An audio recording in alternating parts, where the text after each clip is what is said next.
आर्य समाज दतीर में आप सभी का स्वागत है। मैं सुरेंद्र मास्टर जी, आप सभी को नमस्ते जी।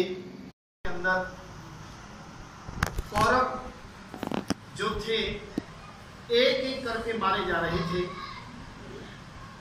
धृतराष्ट्र को उस समय बड़ी चिंता हुई और धृतराष्ट्र ने जब कौरव मारे जा रहे थे तो महात्मा विदुर को बुलाया। चारों वेदों में, शास्त्रों में मनुष्य की आयु 100 वर्ष है, तो 100 वर्ष से पहले मेरे पुत्र क्यों मारे जा रहे हैं।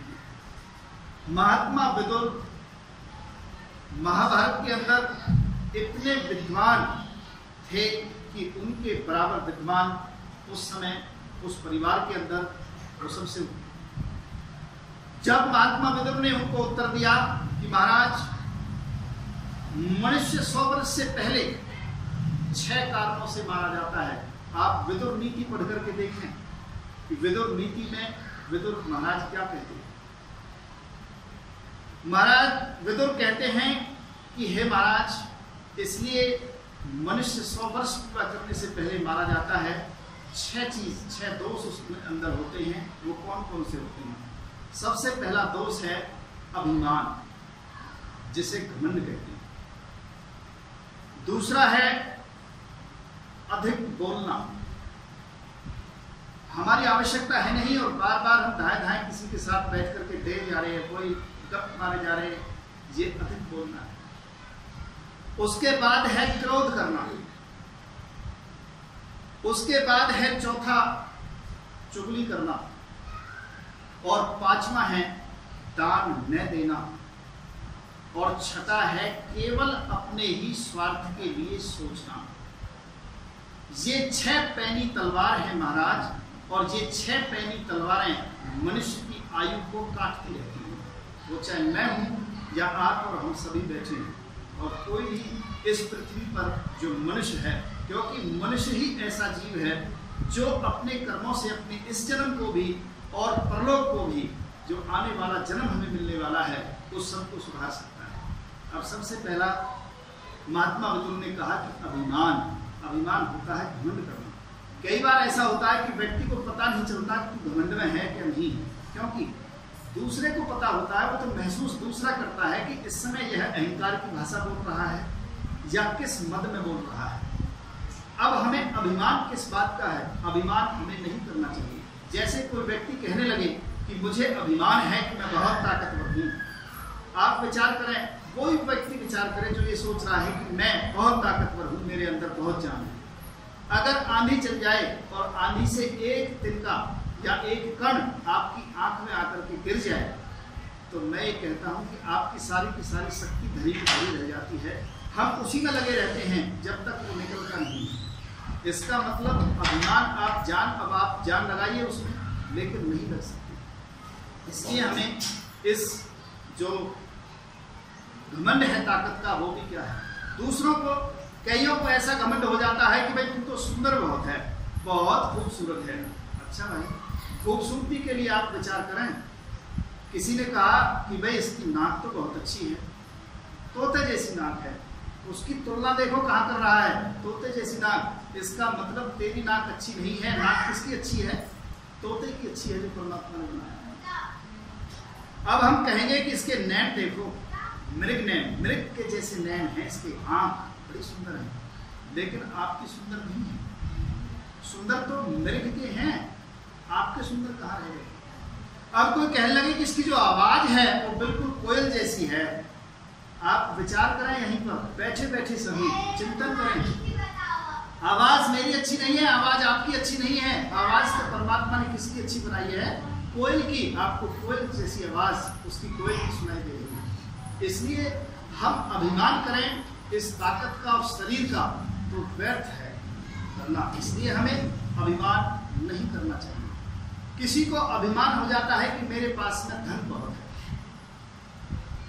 अगर आपके पास में धन है तो परमात्मा ने उसका उपाय बताया है कि धन आपके साथ पास है तो क्या करें।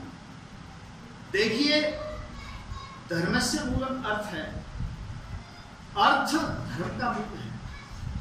आप अर्थ कमाओ, कोई दिक्कत नहीं है। जितना हो सके, जितनी आप में ताकत है, उतना धन एकत्र कीजिए, लेकिन उस धन में सात्विकता होनी चाहिए। दूसरा, उस धन की गति बताई है शास्त्रों में, आप पढ़ करके देखें। 3 गति है धन की। पहला, दान देना। दूसरा, यथा योग्य भोग करना। और तीसरा होता है नाश में जाना। पहला, अगर आपके पास धन है, आप दान दीजिए। दान भी ये नहीं है कि हम यहाँ पर बैठे हैं और एक लाल कपड़े पहन करके, तिलक लगा करके हमारे दरवाजे पर आ जाता है दंडोत महाराज, और वहाँ पर वो आपसे 10 रुपये दो, आप एक चौटी चून दो या कुछ भी उसको दो। वो जब तक आपको ये पता नहीं है, क्योंकि हम ये सोच लेते हैं कि हमें तो दान देना है, हमने तो दे दिया, हमने तो पुण्य कर दिया, लेकिन उसका पुण्य तब तक नहीं है जब तक आप उसके दिए हुए का ज्ञान आपको ये नहीं हो कि ये जाकर के हमारे पैसे से नशा तो नहीं करेगा, ये नशा जाकर के शराब तो नहीं पिएगा, सुरपा तो नहीं पिएगा, ये जाकर के व्यभिचार के अंदर तो मेरे पैसे को नहीं उठाएगा। तो आपका पैसा वहाँ दान में नहीं, पाप में गया।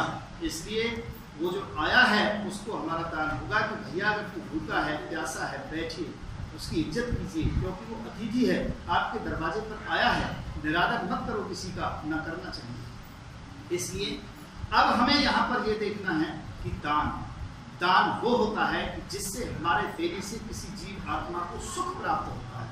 अगर उसको सुख प्राप्त नहीं हो रहा है जीव आत्मा को, तो आपका दान वो अच्छा नहीं है। कोई गरीब है, उसकी लड़की की शादी है, गरीब भी वो नहीं है, गरीब वो होता है, परिभाषा ही अलग बना रखी है हमने, कि जो किसी तरह से असहाय है, शारीरिक रूप से असहाय है, वो गरीब है, उसके बाद दान दें। कोई बीमार है, अपनी इलाज नहीं करा सकता, तो हमारा सामर्थ्य अनुसार, जरूरी नहीं है मैं उसको पूरा इलाज करा दें, तो अनाथालय में जाकर के, हॉस्पिटल में जाकर के हम किसी उसको दान दे सकते हैं। ये दान देना, ये शास्त्रों के अनुसार मैं सारी बात आपको बता रहा हूँ, इस तरह से दान देना। इसके बाद है भोग। भोग होता है यथा योग्य भोग करना। कैसे?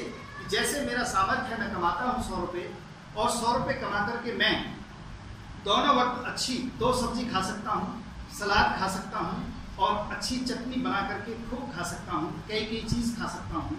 लेकिन कईयों को हमने देखा है कि धन होते हुए भी उन्होंने जो उनका सिल है वो लाल मिर्च की वहाँ पर डाल करके और नमक मिला करके और पीस कर चटनी, वो बिल्कुल सिल की औंधा गड्ढा कर रखा है उसमें, जबकि यथायोग्य आपको भोग देने के लिए परमात्मा ने दे रखा है। आप नहीं कर रहे, आप दोनों चीज, दान भी और भोग भी, अगर आपने नहीं किया तो आपका जो धन है वो नाश में जाएगा। अब नाश में कैसे जाएगा? ये परमात्मा अपनी शक्ति के अनुसार आत्मा को अपनी बुद्धि से चला देता है, किसी को शराबी बना देता है, किसी को एकदम इतना बीमार बना देता है कि कितना पैकेज चलता है तो कितना, और भाई 3.5 लाख रुपए लगेंगे, गया आपका धन। ये कहाँ जा रहा है? कोई जा रहा है, उसका जेब कट गया, वो समझो कि आपका धन व्यर्थ में जा रहा है, आपका धन नाश में जा रहा है। आप विचार करना उस बात को। तो दान, भोग और नाश। तो धन का भी हमें क्या घमंड करना है? क्या हमें इस जायदाद का घमंड करना है? और जितने भी नौजवान बैठे हैं, हमें विचार करना चाहिए।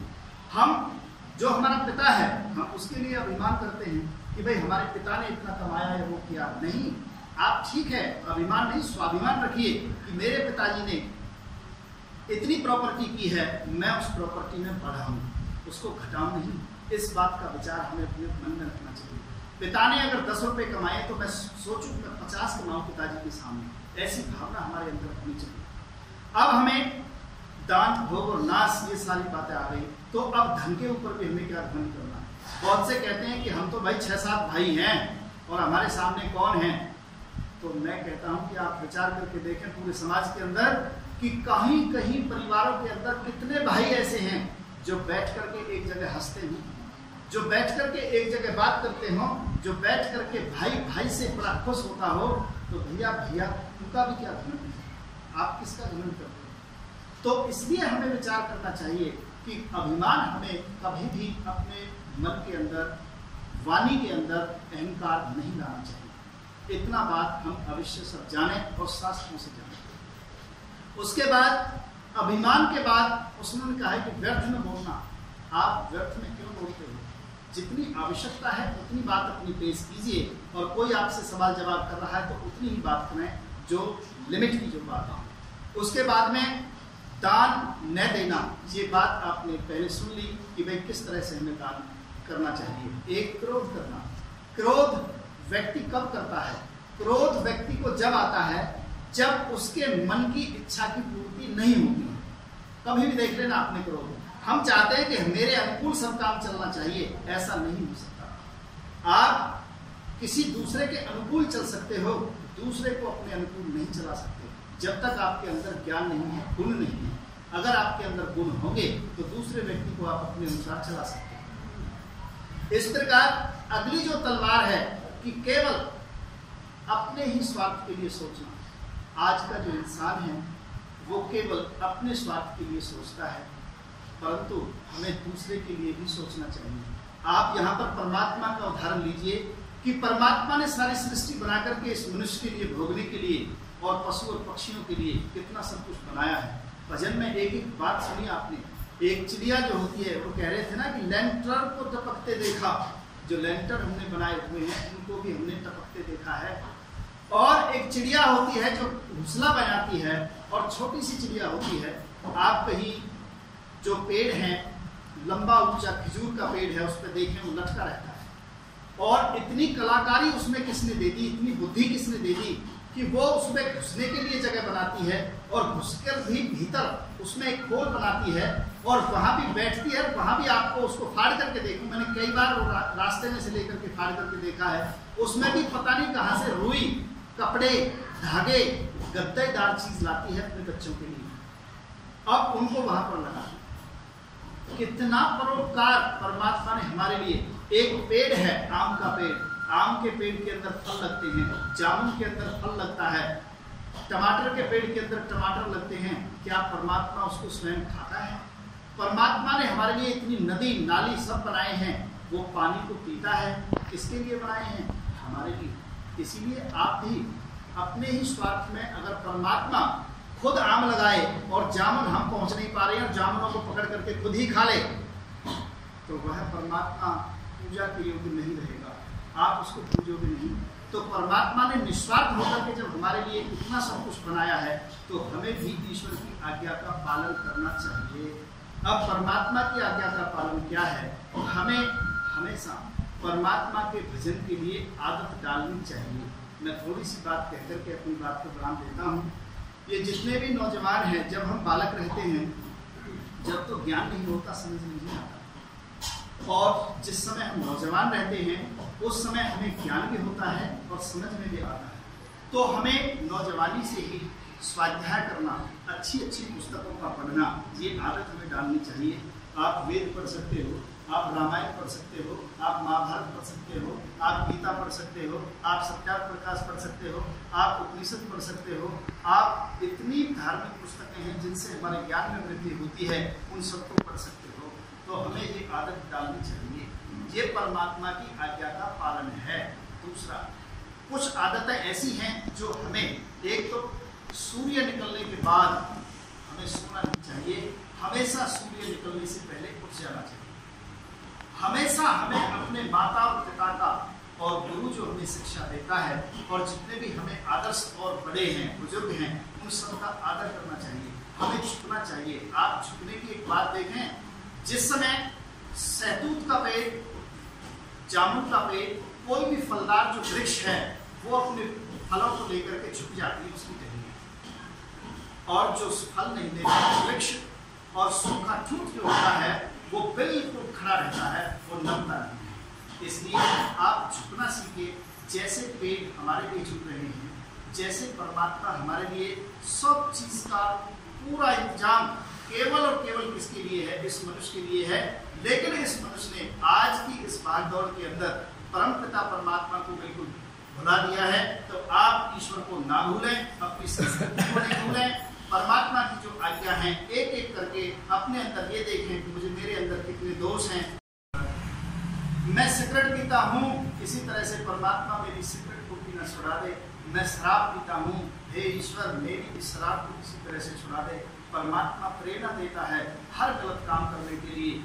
आप सोचो, उस समय जिस समय कर रहे हो, एक प्रेरणा आती है अंदर से, आत्मा आवाज देती है कि नहीं, ये तेरे करने के योग्य कार्य नहीं है, तू इसको मत कर। पर तू हम आत्मा की आवाज को दबा करके उस गलत कार्य को कर बैठते हैं, चाहे वो कौन सा भी गलत कार्य है। और ये भी विचार करना कि जितना भी गलत कार्य होगा वो छिप करके होगा, माता पिता से छिप करके होगा, दोस्तों से छिप करके होगा, या किसी और परिचित या रिश्तेदार से छिप करके होगा। तो ऐसा कार्य को मेरी बातें पसंद आई हों तो इस चैनल को लाइक, सब्सक्राइब और शेयर अवश्य करें। धन्यवाद।